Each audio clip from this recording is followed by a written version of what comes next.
Alhamdulillahirabbil alamin wassalatu wassalamu ala asyrafil mursalin nabiyina wa maulana Muhammadin wa ala alihi wa sahbihi ajma'in wa asyhadu an la ilaha illallah wahdahu la syarika lah wa asyhadu anna Muhammadan abduhu wa rasuluh sallallahu alaihi wa ala alihi wa sahbihi wa sallama tasliman katsira. Alhamdulillah, kita kembali melanjutkan kajian dengan membaca ayat-ayat tauhid.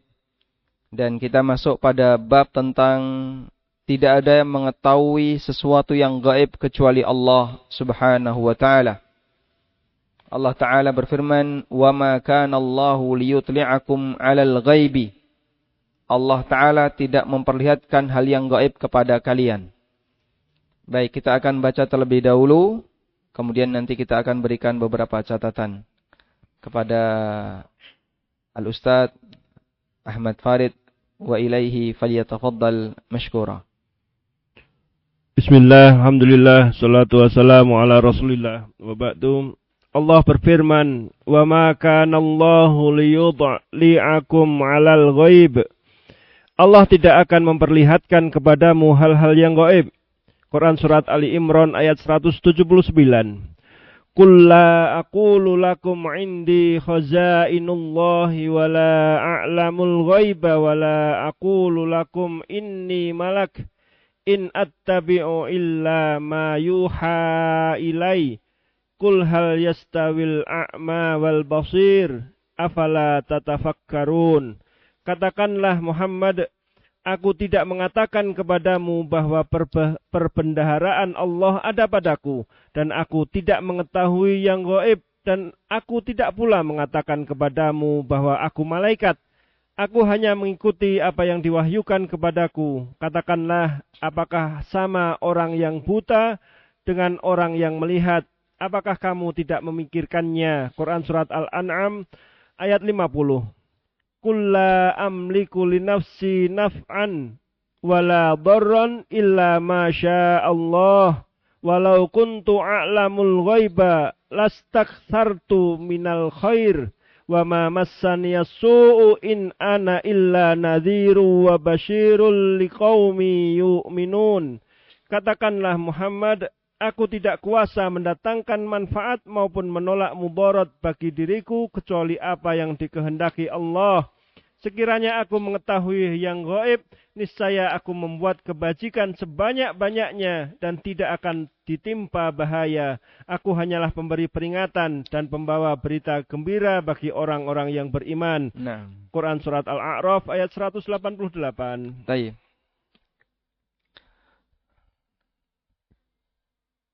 Yang online bisa mendengar dengan jelas ya. Yang offline, yang di bapak-bapak bisa mendengar suara Pak Farid tadi? Insyaallah. Bisa ya, alhamdulillah. Kalau yang ibu-ibu barangkali kurang mendengar ya. Karena mikrofonnya untuk yang di masjid enggak aktif. Yang Pak Farid tadi. Baik. Pindah ke online. Silakan diperhatikan halaman 67. Berbicara sesuatu yang gaib. Ini bagian dari salah satu hak prerogatif yang dimiliki oleh Allah Subhanahu wa taala. Karena mengetahui hal yang gaib itu di luar kemampuan makhluk. Dan Allah Subhanahu wa taala hanya memberitahu sesuai dengan apa yang Dia kehendaki kepada makhluknya. Karena itu ada makhluk yang mengetahui hal yang gaib sesuai dengan apa yang Allah kehendaki, dan ada yang ngaku mengetahui hal yang gaib yang bisa kita pastikan dia berdusta, dan ada yang membocorkan hal yang gaib, mendapatkan bocoran dari hal yang gaib dari setan disebabkan karena dia mencuri berita dari langit. Sehingga ada 3 keadaan ini terkait makhluk mengetahui hal yang gaib. Pertama, makhluk yang diberitahu oleh Allah. Yang kedua, makhluk yang mengklaim tahu hal yang gaib, padahal dia tidak punya bocoran sama sekali tentang informasi hal yang gaib. Yang ketiga, makhluk yang mengklaim tahu hal yang gaib karena bocoran dari setan yang mencuri dengar berita dari langit. Baik, untuk jenis yang pertama adalah para nabi dan para rasul serta malaikatnya yang dipilih oleh Allah Ta'ala sesuai dengan kadar berita gaib yang Allah berikan kepadanya. Dalilnya Allah Ta'ala berfirman di surat Ali Imran ayat 179. وَمَا كَانَ اللَّهُ لِيُطْلِعَكُمْ عَلَى الْغَيْبِ وَلَكِنَّ اللَّهَ يَجْتَبِي مَن يَشَاءُ وَلَكِنَّ اللَّهَ يَجْتَبِي مِن رُّسُلِهِ مَن يَشَاءُ. Allah tidak memperlihatkan kepadamu hal-hal yang gaib, namun Allah memilih siapa saja yang Dia kehendaki di antara rasulnya untuk diberitahu hal yang gaib. Allah juga berfirman, Alimul ghaibi wasyahadah, Alimul ghaibi fala yudhiru ala ghaibihi ahada. Alimul ghaibi fala yudhiru ala ghaibihi ahada illa man irtada mir rasulin.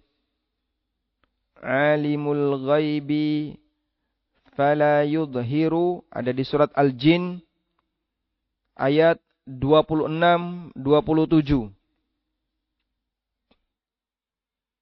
Alimul ghaib, Dia yang mengetahui hal yang gaib. Fala yuzhiru ala ghaibihi ahada, dan Allah tidak menampakkan hal yang gaib ini kepada siapapun. Illa man irtada mir rasulin, kecuali rasul yang diridhai oleh Allah Ta'ala. Artinya yang dipilih oleh Allah Subhanahu wa Ta'ala. Baik rasul dari kalangan malaikat maupun rasul dari kalangan manusia. Baik. Yang kedua, orang yang mengklaim mengetahui hal yang gaib, padahal dia hanyalah berdusta. Dan kemarin sudah kita bahas, di antara orang seperti ini adalah para kahin dan arraf. Para kahin dan arraf. Dan mereka adalah orang-orang yang dinyatakan tersesat dalam banyak hadis Nabi sallallahu alaihi wasallam. Bahkan manusia dilarang untuk mendekati orang semacam ini. Yang ketiga adalah orang yang mengklaim mengetahui hal yang gaib karena mendapatkan bocoran dari setan. Ini sebagaimana yang disebutkan dalam hadis muttafaq alaih, dalam hadis yang diriwayatkan oleh Bukhari Muslim. Nabi SAW ketika ditanya oleh seorang sahabat, kadang dukun itu bisa menyampaikan kebenaran. Kata Nabi SAW, tilkal kalimatu minal haqq yakhtafu wal jinni fayuqarkiruha fi udhuni waliyihi. Itu adalah kalimat yang benar yang dicuri oleh jin kemudian dibisikkan kepada wali-walinya, yaitu para dukun. Fayakhlituna fihi aktsara min mi'ati kadzibadin. Kemudian dicampur dengan lebih dari 100 dusta. Sehingga satu kebenaran dicampur dengan ratusan atau lebih dari 100 dusta. Baik. Ini 3 jenis manusia terkait masalah berita gaib. Dan tadi kita sampaikan bahwa mengetahui hal yang gaib adalah bagian dari keistimewaan Allah Subhanahu wa Ta'ala. Sebagaimana ditegaskan oleh Allah Ta'ala dalam Al-Quran. Qul la ya'lamu man fis samawati wal ardi. Katakanlah, tidak ada satupun makhluk di langit maupun di bumi yang mengetahui al-ghaiba illallah kecuali Allah. Ada di surat An-Naml ayat 65. Surat An-Naml ayat 65. menjelaskan bahwa hal yang gaib itu hanya murni milik Allah. Dalilnya di mana? Surat An-Naml ayat 65. Kami minta kepada para jamaah menghafalkan dalil ini. An-Naml 65 menegaskan bahwa tidak ada satupun di langit dan di bumi yang mengetahui hal yang gaib kecuali Allah. Bagaimana bunyinya? Qul la ya'lamu man fis samawati wal ardil ghaiba illallah. Katakanlah, tidak ada satupun di langit dan di bumi yang mengetahui hal yang gaib kecuali Allah.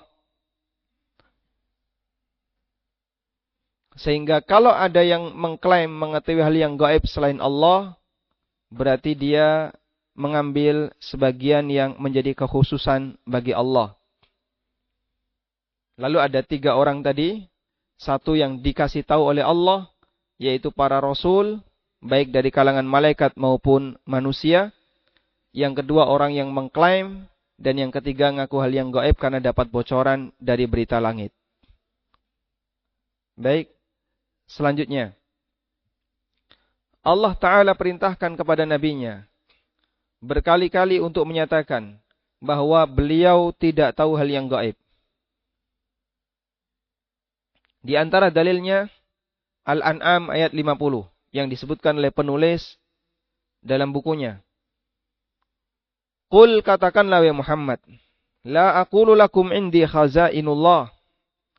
Aku tidak pernah mengatakan kepada kalian kalau aku memiliki kekayaan dan perbendaharaan milik Allah. Sehingga Nabi Muhammad tidak bisa bagi rizki.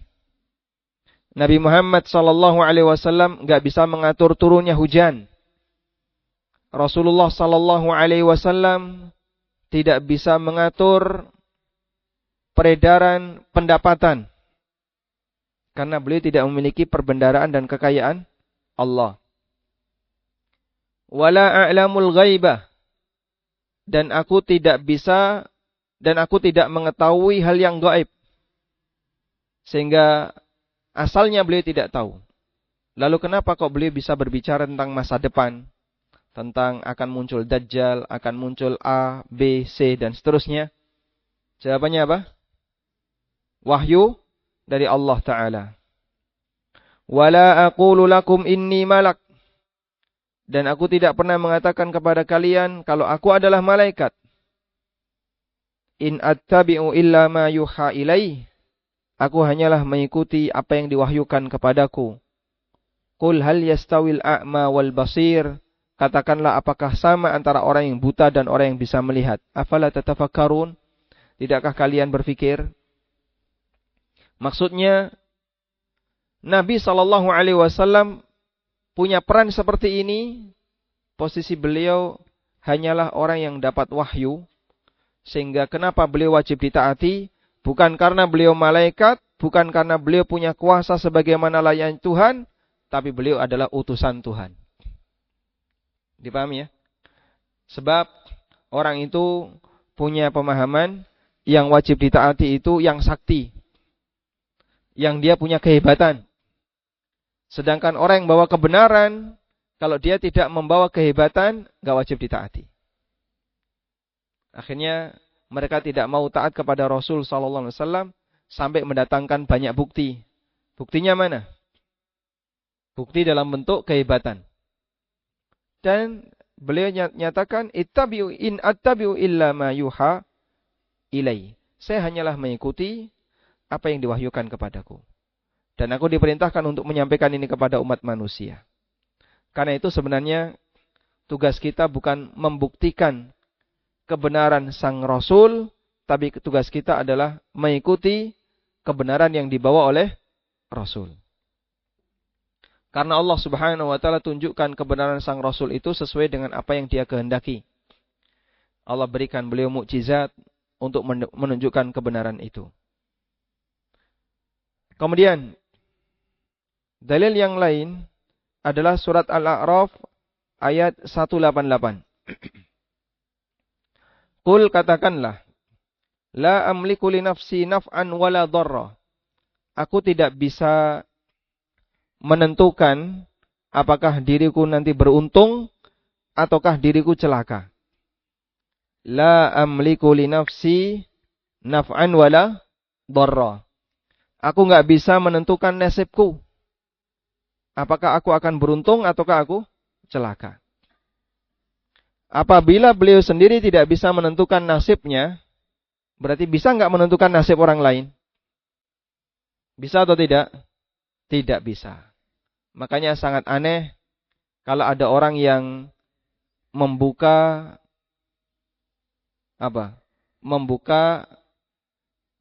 penawaran nasib. Kalau kamu ingin bejo, sadurunge nyambut gawe, sowan ning kiai. Dan seperti ini, tradisi seperti ini ada di kampung asli saya, di Lamongan pesisir utara. Ada satu sosok kiai yang dia menjadi rujukan bagi para nelayan sebelum berangkat melaut. Melaut itu kan ada yang short time. Ada yang cuma 4 jam pulang. Sehingga sehari dia nelayan harian. Dan ada yang waktunya panjang sampai sebulan 2 bulan. Nah yang sebulan 2 bulan ini sebelum dia berangkat selalu sowan di kiai ini. Ya tentu saja ada maharnya ya. Kemudian nanti dapat amalan-amalan tertentu. Lalu dipastikan dia nanti akan mendapatkan hasil sekian. Atau didoakan dia akan mendapatkan sekian. Akhirnya menjadi bagian dari ketergantungan masyarakat. Sebelum berangkat ke sana, sebelum berangkat ke sana. Kalau berangkat sebelum mampir ke kiai ini, wah itu enggak tenang nanti di jalan, enggak tenang ketika di atas. Padahal Nabi SAW tidak bisa menentukan nasib beliau sendiri, apalagi nasib orang lain. Maka kalau ada manusia di zaman kita yang dia meramal nasib orang lain, berarti dia bukan Nabi. Ya jelas bukan Nabi toh Pak. Maksudnya bahasa lainnya adalah dalam kurung dukun, gitu ya. Illa masya Allah, kecuali apa yang dikehendaki oleh Allah. Walau kuntu a'lamul ghaibah, dan kalau saya mengetahui hal yang gaib, lastaksartu minal khair, maka aku akan memperbanyak kebaikan. Wa ma massani yasu, dan tidak akan mendapatkan kecelakaan. In ana illa nadhirun wa bashir, aku hanyalah sang pemberi peringatan dan memberi kabar gembira liqaumi yu'minun, bagi hamba-hamba Allah yang beriman. Kalau Nabi SAW tahu hal yang gaib, maka beliau akan tahu di mana kira-kira posisi yang berbahaya bagi beliau. Awas, nanti di sini akan ada anak panah yang nyasar ke arah mukamu. Nabi SAW tahu di sini ada anak panah yang nyasar. Maka beliau tidak akan berdiri di situ. Beliau akan pindah ke tempat yang lain. Tapi nyatanya pada saat peristiwa perang apa jamaah? Perang Uhud, ada anak panah atau tombak yang nyasar sehingga mengenai helm yang dipakai oleh Rasulullah SAW, lalu nancap di rahang beliau Sallallahu Alaihi Wasallam. Helmnya pecah, bukan tombaknya yang nancap ya. Helmnya yang pecah, kemudian pecahannya itu nancap di rahangnya Rasulullah Sallallahu Alaihi Wasallam. Kalau beliau tahu hal yang gaib, ini enggak bakalan terjadi. Nabi Sallallahu Alaihi Wasallam juga pernah jatuh dari mana? Jatuh dari kendaraan, jatuh dari onta beliau bersama istrinya Sofiyah radhiyallahu anha. Dan beliau sakit beberapa hari, tulang rusuknya karena jatuh ini. Rasulullah sallallahu alaihi wasallam pernah makan daging yang diracun oleh wanita Yahudi. Dan beliau tidak tahu kalau itu beracun, sehingga sudah beliau makan dan sebagian ditelan. Namun kemudian beliau dapat wahyu kalau itu diracun, lalu beliau muntahkan. Dan para ahli sejarah menyebutkan ada beberapa sahabat yang mati di tempat karena ikut makan bareng dengan Nabi sallallahu alaihi wasallam. Ketika wanita Yahudi ini ditanya, "Lima fa'alti hadza?" Kenapa kau lakukan seperti ini? Wanita ini mengatakan, "Aku ingin membuktikan bahwa kau adalah seorang nabi. Jika betul kau nabi, racun tidak akan membahayakan dirimu. Dan jika kau bukan nabi, maka biar kau mati lebih cepat sehingga enggak ada manusia yang terbodohi oleh kedustaanmu." Ini yang menjadi niat si wanita Yahudi tadi. Dan betul beliau makan racun, beliau enggak mati. Karena dijaga oleh Allah Subhanahu wa ta'ala.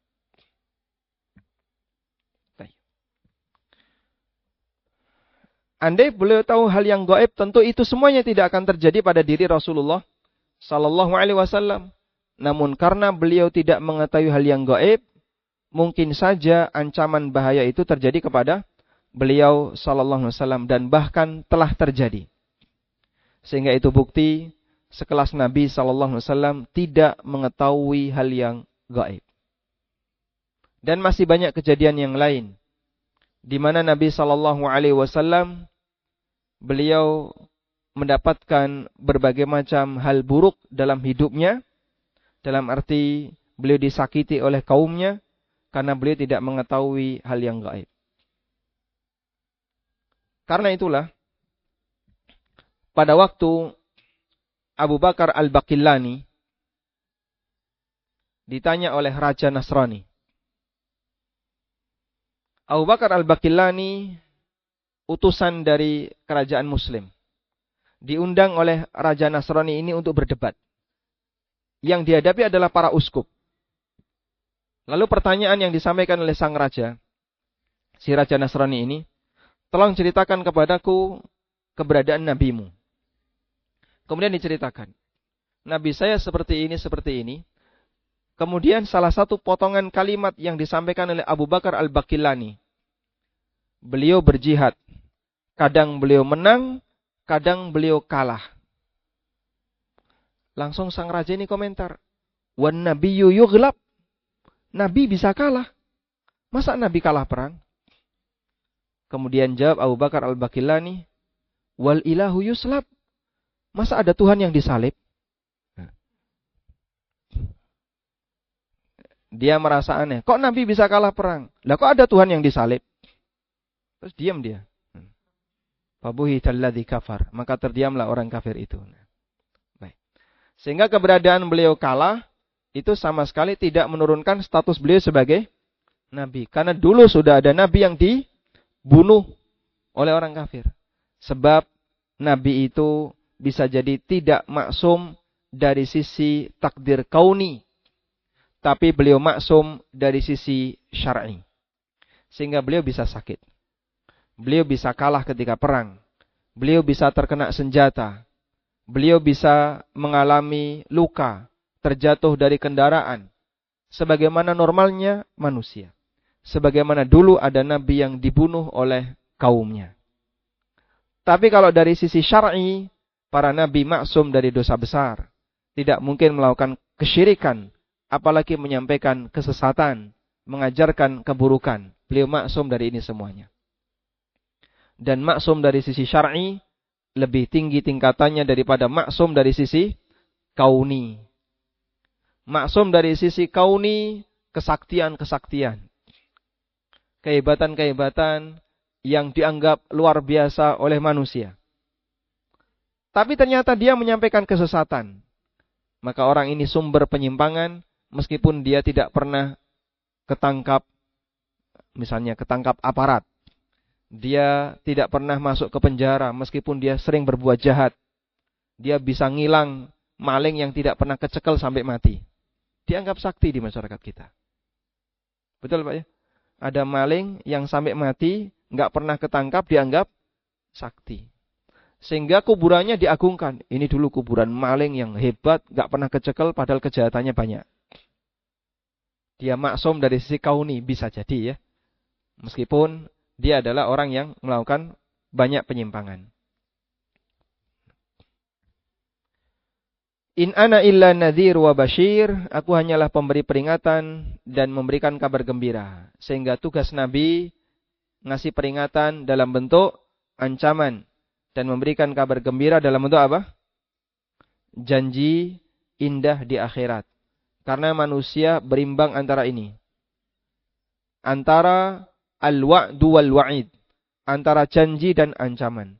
Orang akan bisa berjalan lurus kalau dia selalu berimbang antara semangat mendapatkan janji dan takut terhadap ancaman. Itulah prinsip al-khauf dan roja. Berharap terhadap janji Allah dan takut terhadap ancaman Allah Subhanahu wa taala.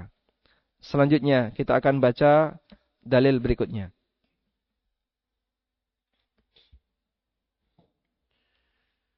Wala aqulu lakum indi khaza'inullahi wala a'lamul ghaiba wala aqulu inni malak. Dan aku tidak mengatakan kepadamu bahwa aku mempunyai gudang-gudang rizki dan kekayaan dari Allah. Dan aku tidak mengetahui yang gaib. Dan tidak pula mengatakan bahwa sesungguhnya aku adalah malaikat. Quran Surat Hud ayat 31. Baik, 3 ayat yang sudah kita dapatkan. Al-An'am ayat 50, Al-A'raf 188, Hud 31. Semuanya menegaskan bahwa Nabi Muhammad sallallahu alaihi wasallam bagaimana? Tidak bisa mengendalikan rizki, tidak memiliki kuasa dalam mengendalikan nasib dirinya sendiri. Yang ketiga, tidak mengetahui hal yang gaib. Baik, saya tanya, apa dalil bahwa Nabi sallallahu alaihi wasallam enggak bisa mengendalikan rizki? Apa dalilnya? Apa dalilnya? Boleh angkat tangan? Apa dalilnya, Pak? Hud 31. Bagaimana lafadznya? Bagaimana lafadznya? Wala aqulu lakum indi khazainullah. Beliau tidak memiliki khazanah Allah. Khazanah itu apa? Perbendaraan. Beliau tidak memiliki perbendaraan yang dimiliki oleh Allah. Sehingga beliau tidak bisa mengatur rizki. Maka kalau ada orang yang mengatakan Nabi SAW yang memiliki langit dan bumi serta isinya adalah kesyirikan. Kita berani mengatakan itu kesyirikan karena ini milik Allah semata. Dan Nabi SAW diperintahkan oleh Allah untuk mengatakan sama sekali beliau tidak bisa mengendalikan kekayaan di alam semesta ini.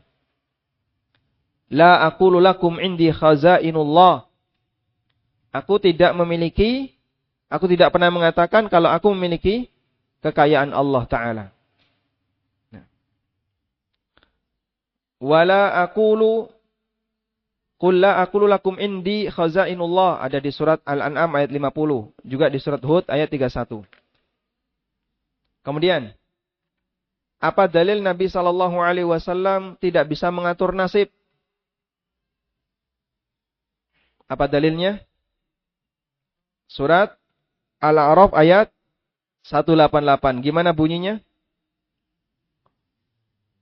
Qul la amliku li nafsi naf'an wala dharran illa ma Allah.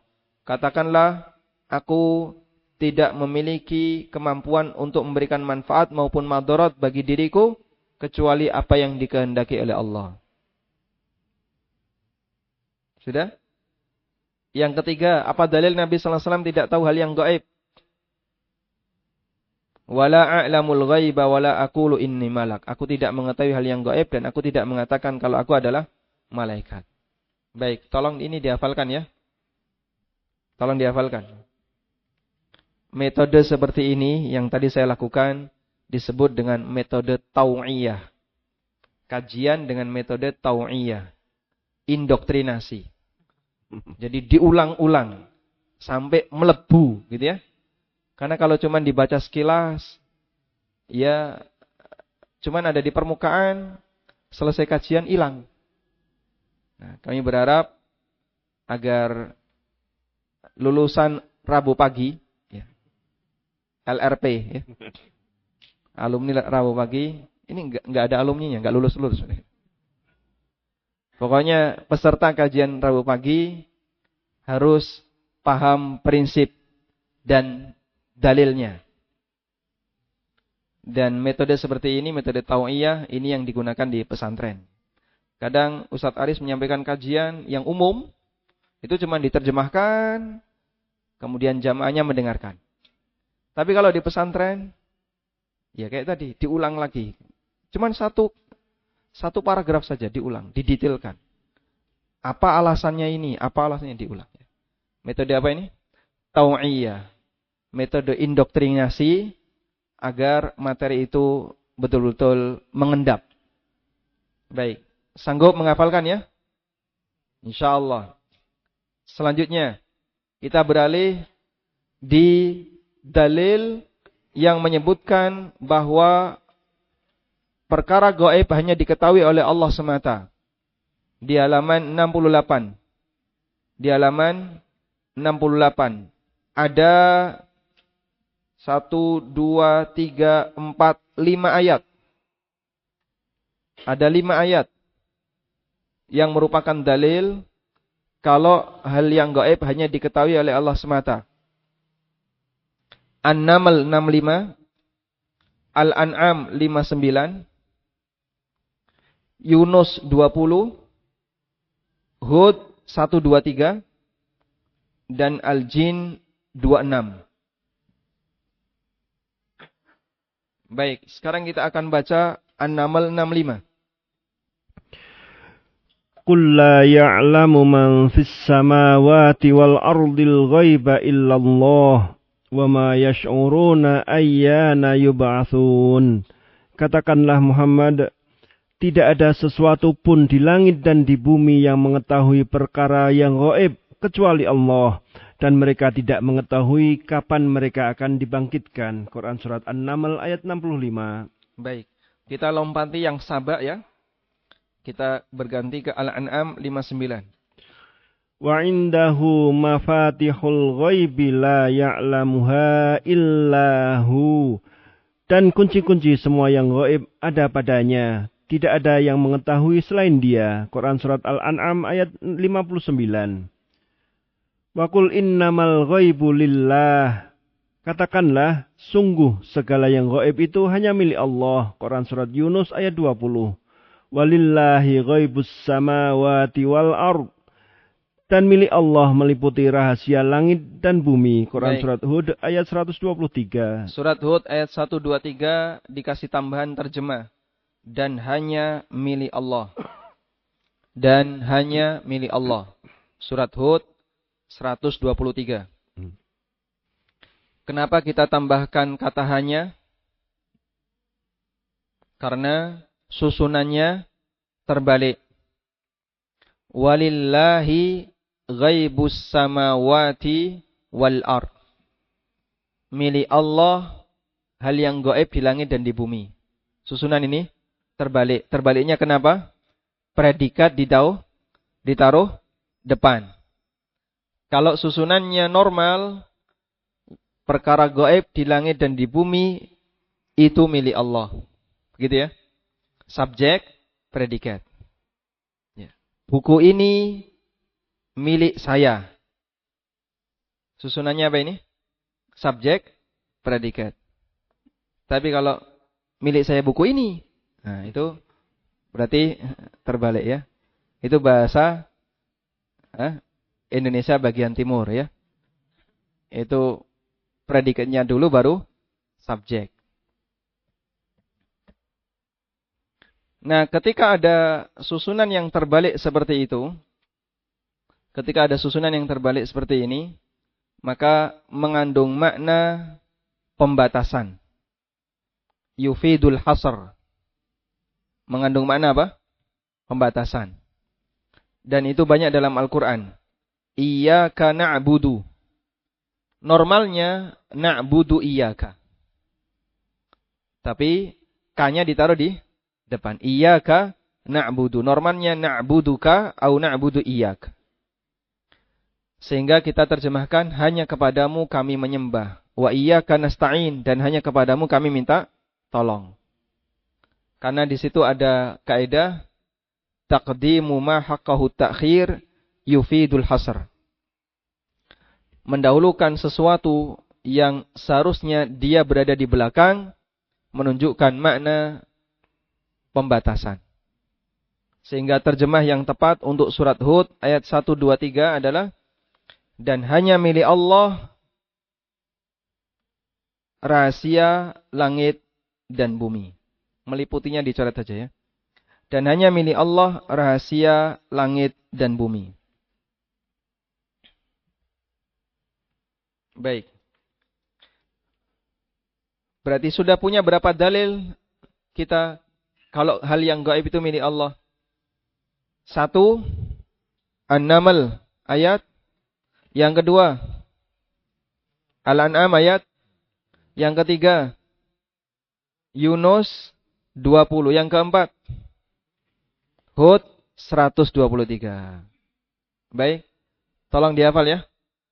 Apa dalilnya kalau hal yang gaib itu hanya milik Allah? Allah berfirman di surat Hud ayat 123. Walillahi ghaibus samawati wal ard. Di surat An-Naml ayat 65.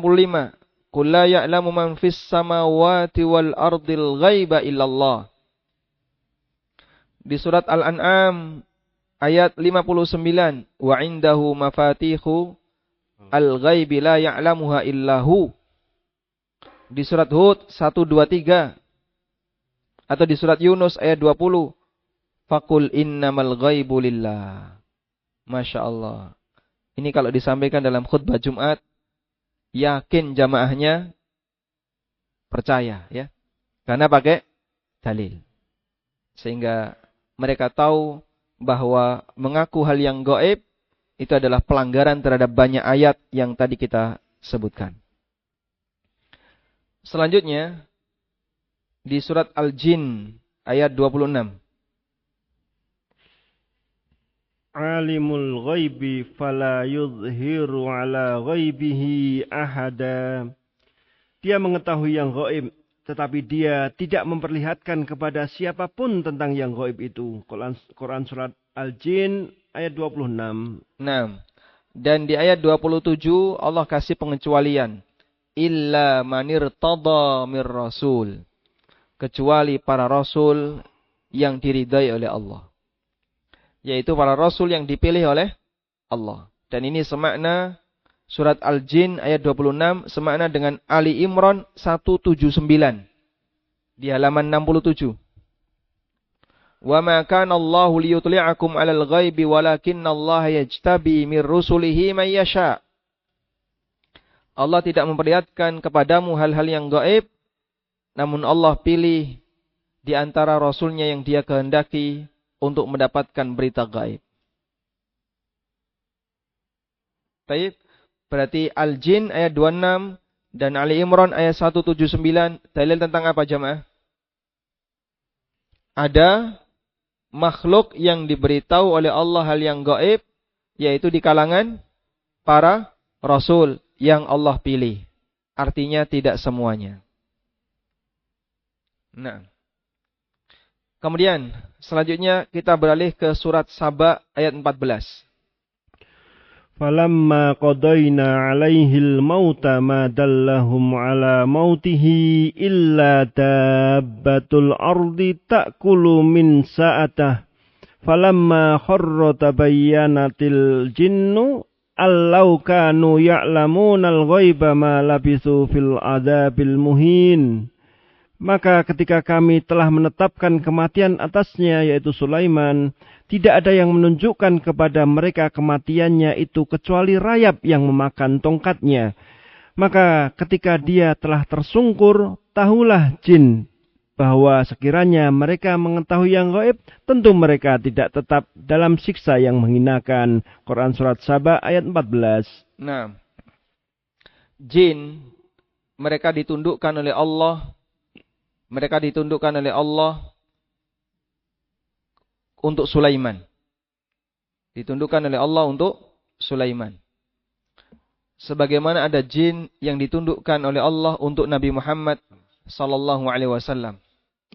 Namun kata Syekhul Islam, ada perbedaan antara ketundukan jin kepada Sulaiman dan ketundukan jin kepada Nabi Muhammad sallallahu alaihi wasallam.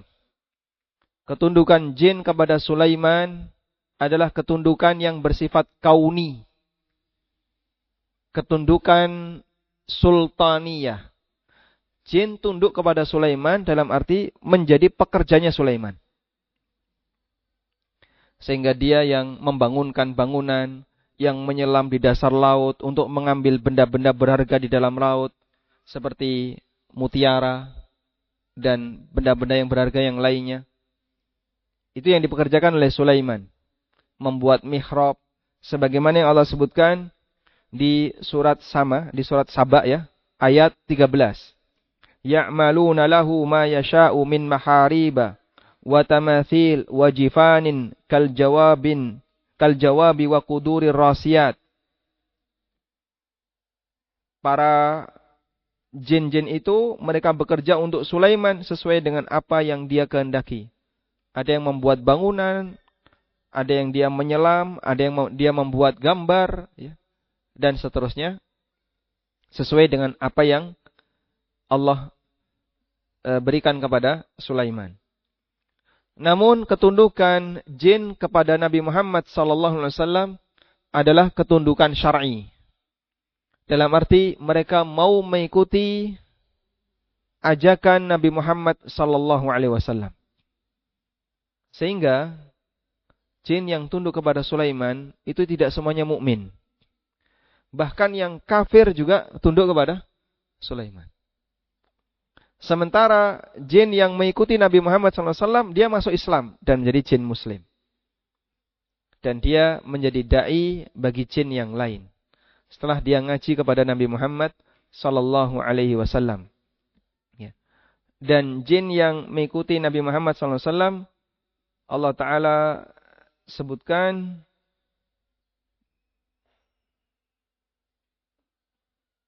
di surat Al-Ahqaf ayat 29.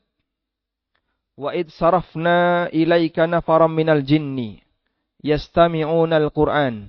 Al-Ahqaf ayat 29. Ketika aku tundukkan kepadamu beberapa orang dari kalangan jin yastami'una al-Qur'an, mereka mau mendengarkan Al-Qur'an. Falamma hadaruhu qalu ansitu. Ketika mereka berkerumun hadir di dekat Nabi sallallahu alaihi wasallam, mereka saling mengatakan ansitu, diam. Sehingga jin itu menghormati Al-Qur'an yang dibacakan. Ya, bisa jadi ini jin lebih saleh dibandingkan kita. Kita kalau ada Quran dibacakan, ditinggal ngobrol. Ya. Ada kajian sedang berlangsung yang belakang, gelenak-gelenik ngobrol. Ya. Jin saling mengingatkan. Falamma hadaruhu qalu ansitu. Saat mereka hadir dan mereka mendengarkan Al-Quran, mereka saling mengingatkan, ansitu, diam semuanya. Falamma qudiya, begitu selesai Al-Quran dibacakan, wallau ila qaumihim mundirin. Mereka kembali ke kaum mereka sendiri-sendiri, ke kaum mereka masing-masing, kampung jin, yang kita tidak tahu namanya apa ya. Apa ada namanya kerajaan atau namanya bokesan, kita tidak tahu. Ya. Mereka pulang kembali ke kampung mereka masing-masing, mundirin, menjadi da'i. Da'i dari kalangan jin. Nah di sini Allah Subhanahu wa taala kemudian menyebutkan di surat Saba ayat 14. Jin yang dia bekerja untuk Sulaiman, mereka itu takut kalau dia berhenti bekerja akan dibakar oleh Sulaiman.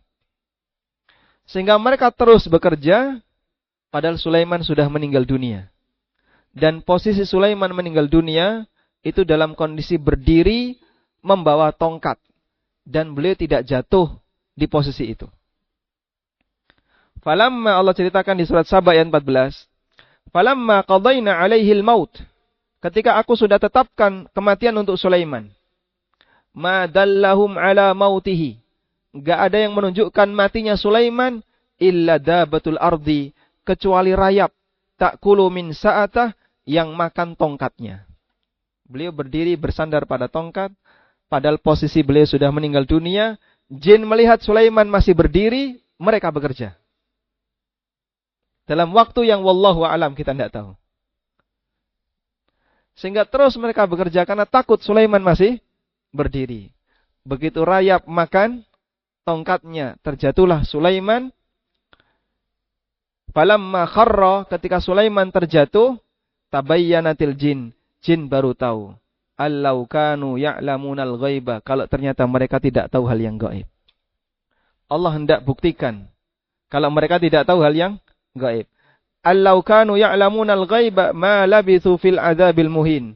Andaikan mereka tahu hal yang gaib, mereka tidak akan terhinakan dalam paksaan bekerja yang menghinakan mereka ini. Yang disebut oleh Allah sebagai al-adzab al-muhin. Siksaan yang menghinakan. Mereka itu sebenarnya nggak mau bekerja. Tapi takut kepada Sulaiman. Akhirnya mereka bekerja. Dalam waktu selama mereka dilihat oleh Sulaiman. Begitu Sulaiman jatuh, oh ternyata Nabi Sulaiman sudah mati. Langsung bubar. Dan itu menunjukkan bahwasanya jin tidak tahu hal yang gaib. Dipahami jamaah? Baik, hafalkan surat Saba yang 14. Kokean hafalan ini ya. PR-nya banyak ya. Sanggup insyaallah. Sudah hafal Pak? Surat Saba ayat 14. Yang bercerita bahwasanya jin tidak tahu hal yang gaib. Taib. Kemudian satu lagi ya. Surat Al-Kahfi ayat 26. Qulillahu a'lamu bima labisu lahu ghaibus samawati wal ard. Katakanlah, Allah lebih mengetahui berapa lamanya mereka tinggal di gua miliknya semua yang tersembunyi di langit dan di bumi. Quran Surat Al-Kahfi ayat 26. Baik, maka kita tidak perlu memperdebatkan tentang berapa lama Ashabul Kahfi tinggal di gua itu. Karena ada orang yang nggak percaya, masa tidur selama 309 tahun. Kalau orang sakit ya, orang sakit tidur saja. Padahal cuma berapa tahun. Yang rusak apa Pak? Punggung rusak. Makanya orang yang lumpuh itu kadang dibolak-balikkan oleh keluarganya biar punggungnya tidak rusak. Sehingga manusia kalau hanya berhenti pada satu gerakan tertentu dan dia diam saja, badannya rusak. Badan kita ini rusak ya. Misalnya Bapak duduk saja selama 2 tahun. Rusak nanti badan kita. Meskipun dikasih makan, dikasih minum. Karena orang perlu bergerak. Makanya Ashabul Kahfi, cara Allah Subhanahu wa ta'ala menjaga mereka, bagaimana caranya? Allah bolak-balikkan mereka. Ya.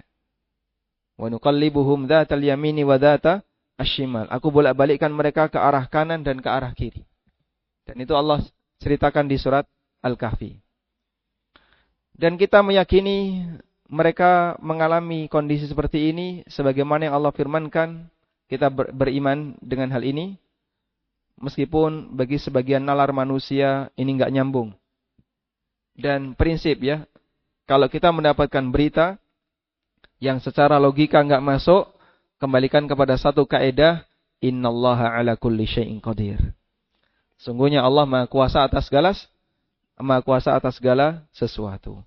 Wallahu alam. Masih ada satu hadis lagi yang insyaallah akan kita baca di pertemuan berikutnya insyaallah taala. Wassallallahu ala nabiyyina Muhammadin wa ala alihi wa sahbihi wasallam. Jazakallahu khairan Ustaz atas kajian di pagi hari ini. Ada pertanyaan dari jamaah Rabu pagi. Ustaz, ada yang mengatakan boleh menyembelih untuk Allah, tapi dengan tujuan agar tidak diganggu oleh jin atau penunggu sesuatu. Bagaimana dengan pendapat ini?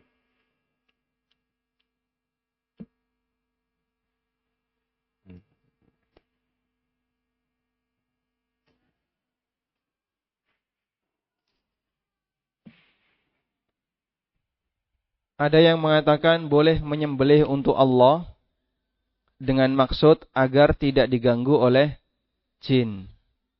Karepe piye ini? Menyembelih untuk Allah dengan maksud agar tidak diganggu oleh jin. Jika kita berbicara apa cara yang paling tepat agar hamba tidak diganggu oleh jin, jawabannya apa?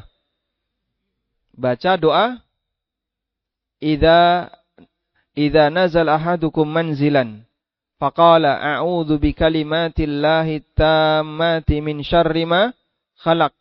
Apabila kamu singgah di sebuah tempat lalu mengucapkan kalimat a'udzu bikalimatillahi min syarri ma khalaq.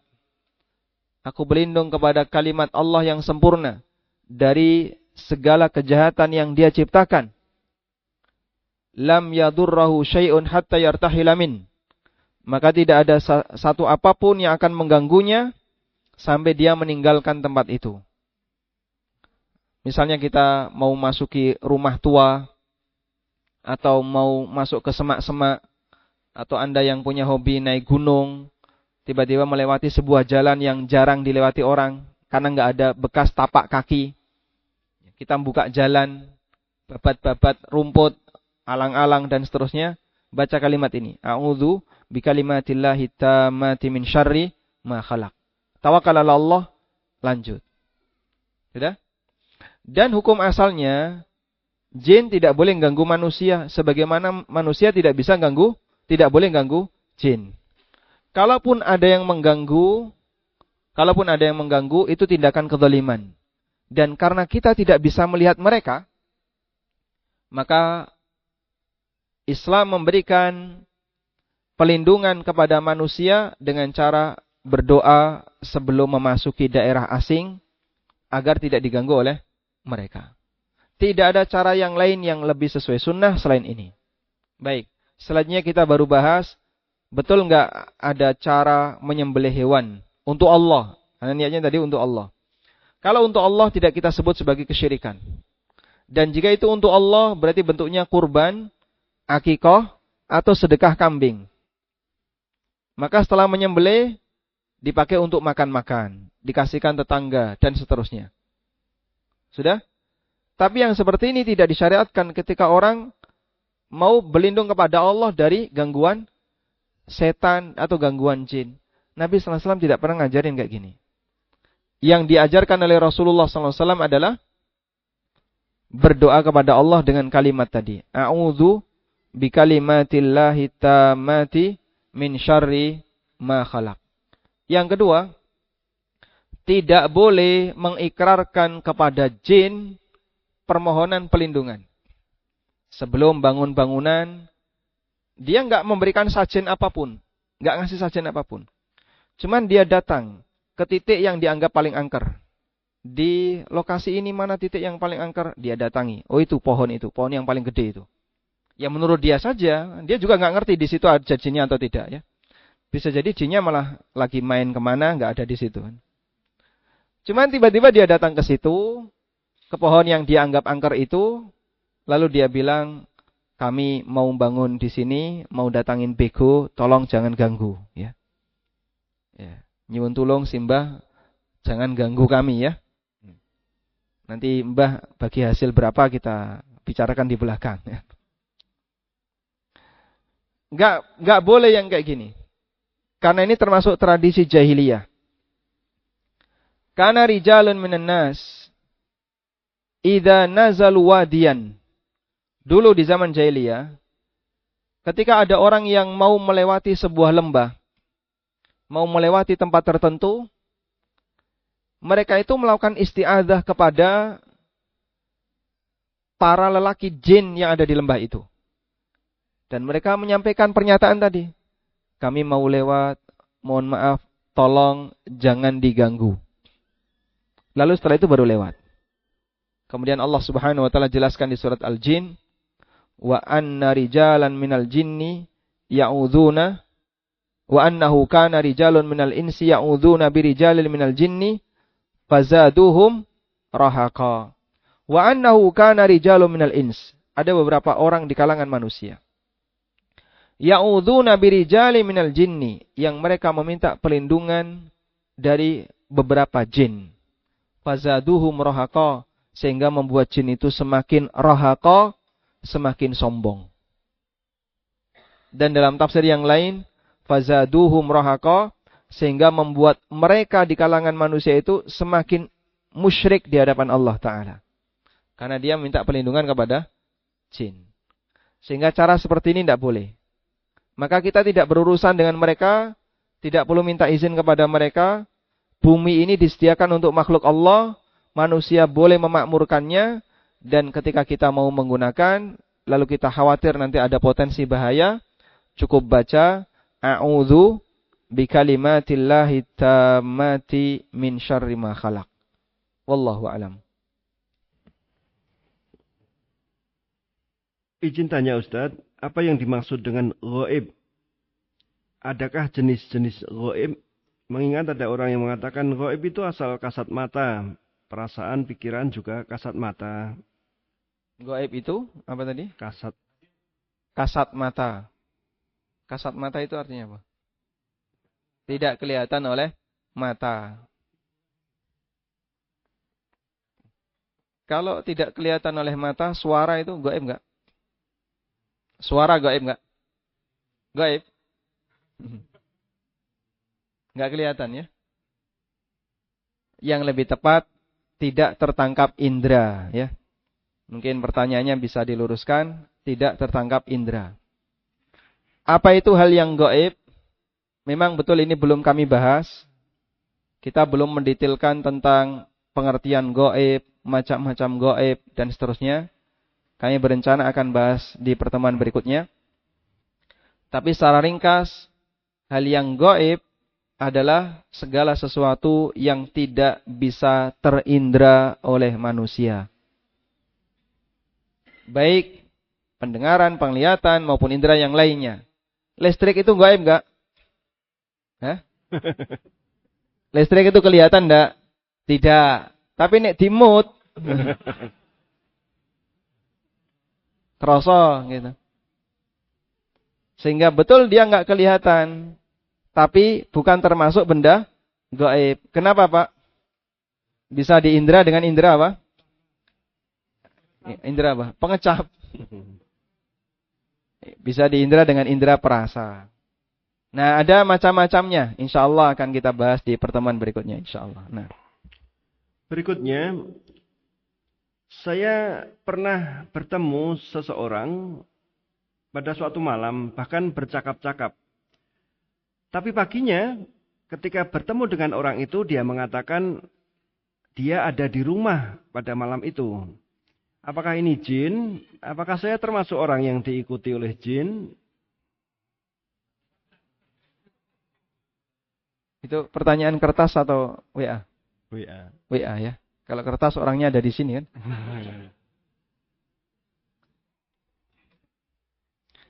Baik. Apakah mungkin jin menampakkan diri sebagai orang yang kita kenal? Jawabannya sangat mungkin. Sehingga dia menampakkan diri sebagai si A, sebagai si B, sebagai si C, dan seterusnya. Karena itu, ketika ada kejadian seperti ini, ya tidak kita anggap satu hal yang heran. Satu hal yang mengherankan karena jin bisa berubah wujud menjadi wujud manusia, baik yang kita kenal maupun yang tidak kita kenal. Dan kalau Anda mengalami seperti ini, tidak perlu kemudian jadi merasa hebat. Berarti nek ngono aku wis wali ya. Udah tingkatan wali, hakikat, wis ora usah salat. Wah, malah bahaya. Anda tetap manusia sebagaimana yang lain. Dan jin ini menampakkan diri kepada Anda. Ada banyak faktor, bisa jadi hanya untuk main-main. Bisa jadi karena dia senang kepada Anda. Tapi yang lebih penting adalah tetap jaga ketaatan kepada Allah. Karena perkara seperti ini masih masuk dalam perkara mubah. Jangan sampai membuat diri Anda jadi ujub. Kemudian akhirnya menyangka dirinya sudah hebat, enggak salat, enggak mau taat, dan seterusnya. Wallahu alam. Demikian yang bisa kita bahas. Semoga menjadi kajian yang bermanfaat. Wassallallahu ala nabiyyina Muhammadin wa ala alihi wa sahbihi wa sallam. Wa akhiru da'wana anil hamdulillahi rabbil alamin. Subhanakallahumma wa bihamdika asyhadu an la ilaha illa anta astaghfiruka wa atubu ilaik. Wassalamualaikum warahmatullahi wabarakatuh.